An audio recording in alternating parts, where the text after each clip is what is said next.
to my YouTube channel Views of Chinmay. അപ്പോൾ ഇന്ന് നമ്മൾ വന്നിരിക്കുന്നത് ഒരു കുക്കിംഗ് വീഡിയോ ആയിട്ടാണ്. എല്ലാവരും തംബ്നെയിൽ കണ്ടല്ലോ, അതെ, ഉന്നക്കായാണ് നമ്മൾ ഇന്ന് ഉണ്ടാക്കാൻ പോകുന്നത്. പല നാട്ടിൽ പല പേരാണ് ഇതിന്. അപ്പോൾ നമ്മുടെ എറണാകുളത്ത് ഇതിന് ഉന്നക്കായ എന്നാണ് പറയുന്നത്. പക്ഷേ മേ ബി ചില സ്ഥലത്ത് വേറെ പേരായിരിക്കും കേട്ടോ. അപ്പോൾ എന്തെങ്കിലും ഇൻട്രസ്റ്റിംഗ് നെയിമൊക്കെ ഇതിനുണ്ടെങ്കിൽ കമൻറ്റ് ബിലോ. അപ്പോൾ എന്താണ്, ഈ ഒരു സമ്മർ സീസൺ ആണല്ലോ. അപ്പോൾ ഈ സീസണിൽ വേറൊരു പ്രത്യേകതയും കൂടി ഉണ്ട്, നോമ്പ് തുറയും ഒക്കെയാണല്ലോ. അപ്പോൾ ഈ നോമ്പ് തുറക്കൊക്കെ ഉണ്ടാക്കാൻ പറ്റുന്ന ഒരു കിഡിലൻ റെസിപ്പി കേട്ടോ. കുറേ പേർക്ക് ഈ റെസിപ്പി അറിയാം, എന്നാലും എൻ്റെ ഒരു രീതിക്ക് എങ്ങനെയാണെന്ന് ഞാൻ നിങ്ങൾക്ക് പറഞ്ഞുതരാം കേട്ടോ. അപ്പോൾ ഇത് വളരെ ചുരുക്കം ഇൻഗ്രീഡിയൻസ് വെച്ചിട്ട് ഉണ്ടാക്കാൻ പറ്റുന്ന ഒരു റെസിപ്പിയാണ്. നമുക്ക് സിമ്പിളായിട്ട് വീട്ടിൽ എപ്പോൾ വേണമെങ്കിലും ഉണ്ടാക്കാം. നോമ്പ് തുറയ്ക്ക് മാത്രമൊന്നുമല്ല കേട്ടോ, വെറുതെ വീട്ടിലിരിക്കുമ്പോൾ ഉണ്ടാക്കാൻ പറ്റുന്ന ഒരു കിഡിലൻ റെസിപ്പിയാണ്. അപ്പോൾ ഇതെങ്ങനെ ഉണ്ടാക്കണമെന്ന് ഞാൻ പറഞ്ഞുതരാം. Come on guys, let's make unnakkaya. Welcome to my kitchen. അപ്പോൾ ഉന്നക്കായ ഉണ്ടാക്കാൻ വേണ്ടിയിട്ട് എന്തൊക്കെ റെസിപ്പീസ് വേണമെന്ന് നമുക്ക് നോക്കാം. കമോൺ. അപ്പോൾ ഉന്നക്കായ ഉണ്ടാക്കാൻ വേണ്ടിയിട്ട് നമ്മൾ ഒരു ഫുൾ തേങ്ങ ചിരകിയതാട്ടോ. അപ്പോൾ നിങ്ങൾക്ക് ഏത് സൈസിലുള്ള തേങ്ങ വേണമെങ്കിലും എടുക്കാം. അപ്പോൾ ഞാനിവിടെ ഈ ഒരു തേങ്ങയാണ് എടുത്തിരിക്കുന്നത്. ഈ ഒരു തേങ്ങ ഫുള്ള് ഉണ്ട് കേട്ടോ. ഇതല്ല, വേറെ തേങ്ങയാണ്. അപ്പോൾ ഒരു തേങ്ങ ഫുള്ള് ചിരകിയിട്ടുണ്ട്. പിന്നെ നമ്മൾ ഒരു ഏകദേശം ഇത്രയും പഴുത്തൊരു ഏത്തപ്പഴം വേണം എടുക്കാൻ വേണ്ടിയിട്ട്. പിന്നെ നമ്മളൊരു ഫുൾ ബോട്ടിൽ ഗീ വേണം, ബിക്കോസ് ഗീ ആണ് ഇതിൻ്റെ മെയിൻ റെസിപ്പി. അങ്ങനെയൊന്നുമില്ല, ഗീ നല്ലതാണ്. പിന്നെ നമ്മൾ കാഷ്യൂ ഉണ്ട്, കാഷ്യൂ. ദെൻ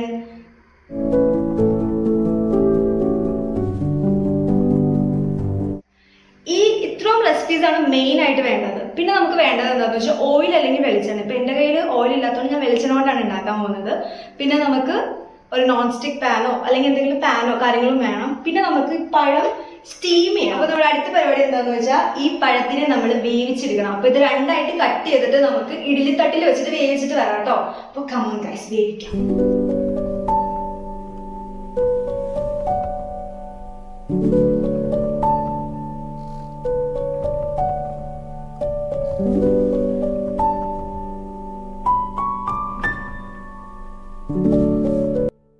പഴം ഇവിടെ റെഡി ആവാറായിട്ടുണ്ട്. അപ്പൊ നമുക്ക് അടുത്തത് അതിനുള്ളിൽ വെക്കാനുള്ള ഫില്ലിങ്സ് ഉണ്ടാക്കാം. അതിനൊരു ചെറിയ ചീനച്ചട്ടി എടുക്കുക, ഒരു non stick pan, that is your wish. ഇനി നമുക്ക് നമ്മുടെ നേരത്തെ ചിരകി വെച്ച തേങ്ങയിലേക്ക് നമ്മൾ എന്താ ആഡ് ചെയ്യണമെന്ന് വെച്ചാൽ നമ്മുടെ ഏലക്ക ഉണ്ടല്ലോ, ഏലക്ക ഒന്ന് പൊടിച്ചെടുക്കുക. ഏലക്ക പഞ്ചസാരയും കൂടി പൊടിച്ചെടുക്കുക, അല്ലെങ്കിൽ നിങ്ങൾക്ക് പഞ്ചസാരയും ഏലക്കയും സെപ്പറേറ്റും ചേർക്കാം. അപ്പൊ ഞാൻ എന്താ ചെയ്തതെന്ന് വെച്ചാൽ ചെറുകിയ തേങ്ങയിലേക്ക് ഏലക്ക മിക്സ് ചെയ്ത് വെച്ചിട്ടുണ്ട് കേട്ടോ. സ്പൂൺ എടുക്കട്ടെ. അപ്പൊ നമ്മുടെ സംഭവം ആവി ഏറി റെഡി ആയിട്ടുണ്ട് കേട്ടോ. അപ്പൊ അപ്പത്തേക്കും നമ്മുടെ ഇവിടുത്തെ പാൻ ചൂടാവും. അപ്പോഴത്തേക്ക് നമുക്കിത് ഓപ്പൺ ചെയ്ത് ഇതിനൊന്ന് കൂളാക്കാൻ വയ്ക്കാം. എന്നിട്ട് വേണം നമുക്ക് സ്മാഷ് ചെയ്തിട്ട് ഉണ്ടാക്കാം നമ്മുടെ. അപ്പൊ കമോ, നമുക്ക് ഓഫ് ചെയ്യാട്ടോ സ്റ്റവ്.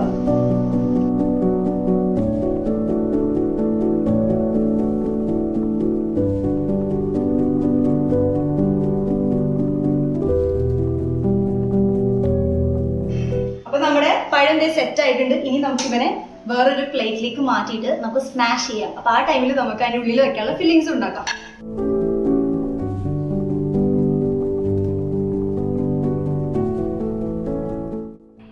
ഈ കാഷ്യൂവിന്റെ ഒപ്പം കുറച്ച് മുന്തിരിയും കൂടി ഉണ്ടെങ്കിൽ നല്ലതാട്ടോ. ബട്ട് ഞാൻ മേടിച്ചപ്പോൾ കാഷ്യൂ മാത്രമേ മേടിച്ചോളൂ. പക്ഷെ നിങ്ങൾ ഉണ്ടാക്കുമ്പോൾ അതിൽ കുറച്ച് മുന്തിരിയും കൂടി ഇട്ട് കഴിഞ്ഞാൽ നല്ലതായിരിക്കും. അതായത് കിസ്മിസ് എന്ന് പറയില്ലേ, അത് രണ്ടും മിക്സ് ചെയ്തിട്ടുള്ളത് വാങ്ങിക്കാൻ കിട്ടും. അപ്പൊ അതുണ്ടെങ്കിൽ, അതായത് ഡ്രൈ മുന്തിരി. പുറത്ത് നല്ല മഴയുടെ ഇടിവെട്ടിന്റെ ഒക്കെ സൗണ്ട് ഉണ്ട്, ഇഗ്നോർ ചെയ്യുക. അപ്പൊ നമുക്ക് നമ്മുടെ കാഷ്യൂ ആദ്യം ജസ്റ്റ് ഒന്ന് ഷാലോ ഫ്രൈ ചെയ്തെടുക്കാം കേട്ടോ. നല്ല സൂമിട്ടാ കേട്ടോ.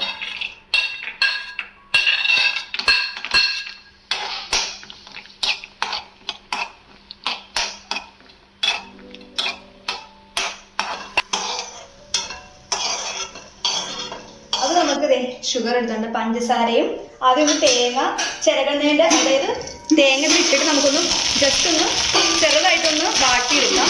ആ ടൈമിൽ തന്നെ പഞ്ചസാരയും കൂടി ഇട്ട് കൊടുക്കാം കേട്ടോ.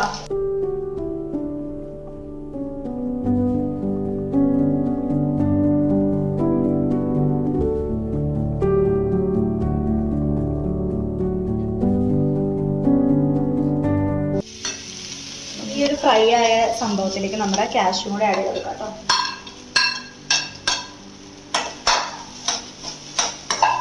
നമുക്കൊന്ന് സൈഡ് ആക്കിയിട്ട് നമ്മൾ നേരത്തെ ആവി കയറ്റി വെച്ച പഴം നമുക്ക് നല്ലോണം സ്മാഷ് ചെയ്തെടുക്കാം. അപ്പൊ ആ ടൈമിൽ എന്താ ചെയ്യേണ്ടതെന്ന് വെച്ചാൽ ഇതൊന്ന് അടച്ചു വെക്കുക, അല്ലെങ്കിൽ ഒന്ന് ചൂടാറട്ടെ.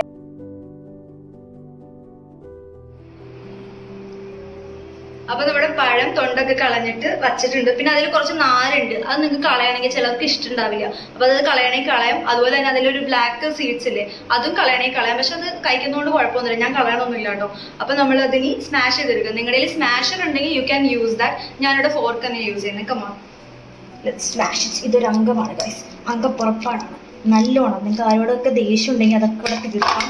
നല്ലോണം ഇതിന് നല്ല രീതിക്ക് സ്മൂത്തായിട്ട് സ്മാഷ് ചെയ്യും.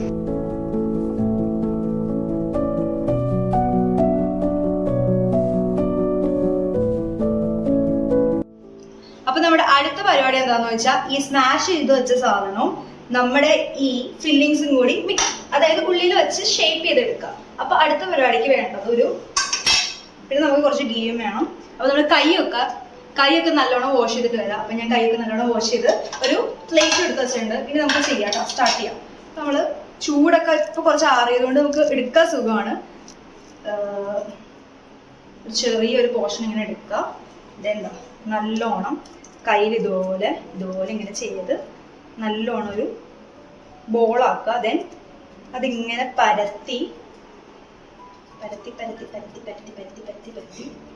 കുറച്ചും കൂടി എടുക്കണം കേട്ടോ ഫില്ലിങ്സ്. നമുക്കതിലേക്ക് ഈ കുറച്ച് ഫില്ലിങ്സ് ഇട്ട് കൊടുക്കാം. ഇതും നമ്മുടെ ഇതൊക്കെ വച്ചിട്ട് പോവാത്ത വിധത്തിൽ ഇങ്ങനെ ഒന്ന് ഇത് കുറച്ച് വെന്ത് പോയി നമ്മുടെ പഴം. അപ്പൊ നിങ്ങൾ വേവിക്കുമ്പോൾ അത്ര, അതായത് ഓവർ പഴുത്ത പഴം വേവിക്കണ്ട, ഇത് കുറച്ച് മതി, നമുക്ക് സെറ്റാക്കി എടുക്കാൻ പറ്റും. പക്ഷെ കുഴപ്പമില്ല കേട്ടോ. പിന്നെ നിങ്ങൾ ഇങ്ങനെ ഷേപ്പ് ചെയ്യുന്ന ടൈമിൽ കയ്യിൽ കുറച്ച് ഗീ തടവുക. അപ്പൊ നെയ്യ് തടവുമ്പോൾ ഉള്ള ഗുണം എന്താന്ന് വെച്ചാൽ നല്ല സ്മൂത്ത് ആയിട്ട് നമുക്ക് ഷേപ്പ് ചെയ്യാൻ പറ്റും. ഇപ്പൊ ഉന്നക്കയുടെ ഒറിജിനൽ ഷേപ്പിൽ തന്നെ ഞാൻ ചെയ്യുന്നത്. ഞാൻ കണ്ടിരിക്കുന്ന സ്ഥലത്തൊക്കെ ഈ ഒരു ഷേപ്പാണ് കേട്ടോ.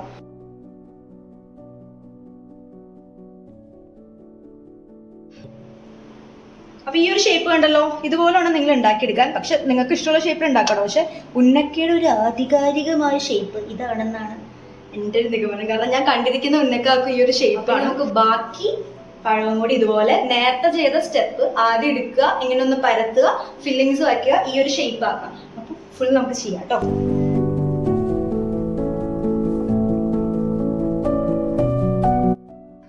ഹലോ ഗായ്സ്, അപ്പൊ നമ്മൾ ഇതെല്ലാം ഇതുപോലെ ഷേപ്പ് ചെയ്ത് വെച്ചിട്ടുണ്ട്, ഫില്ലൊക്കെ ചെയ്തിട്ട്. ഇനി നമുക്കിത് ഫ്രൈ ചെയ്തെടുക്കാം. ഷാലോ ഫ്രൈ ചെയ്താൽ മതി. ഏറ്റവും നല്ലത് നോൺ സ്റ്റിക്കിൽ ഉണ്ടാക്കുവാണ്, അപ്പൊ അതിൽ കുറച്ച് ഓയിൽ മതി. ബട്ട് ഞാനിപ്പോൾ ഞങ്ങളുടെ ഇവിടുത്തെ ചീനച്ചട്ടിയിലാണ് ഉണ്ടാക്കാൻ പോകുന്നത്. And let's make this unnakka shallow fry. Come on.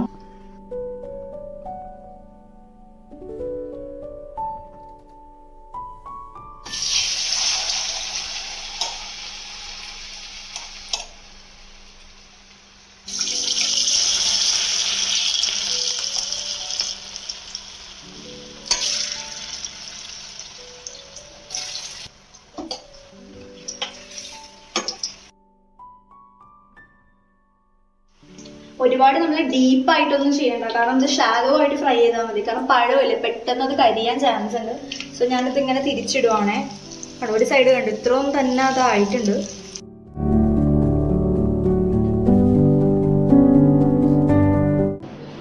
അങ്ങനെ നമ്മുടെ ഉന്നക്ക ഇവിടെ റെഡി ആയിട്ടുണ്ട്. ഇനി നമുക്ക് എല്ലാവർക്കും കഴിക്കാം.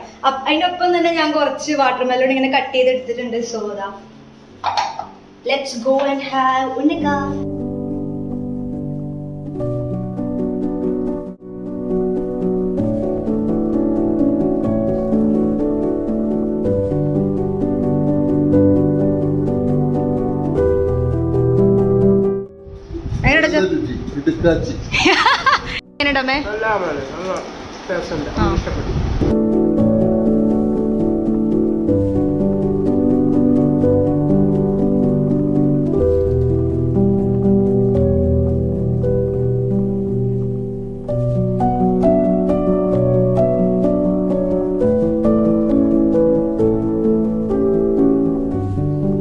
അപ്പോ എല്ലാവർക്കും വീഡിയോ ഇഷ്ടപ്പെടുന്നതായിരിക്കണം. ഇഷ്ടപ്പെട്ടെങ്കിൽ ലൈക്ക്, ഷെയർ, സബ്സ്ക്രൈബ്.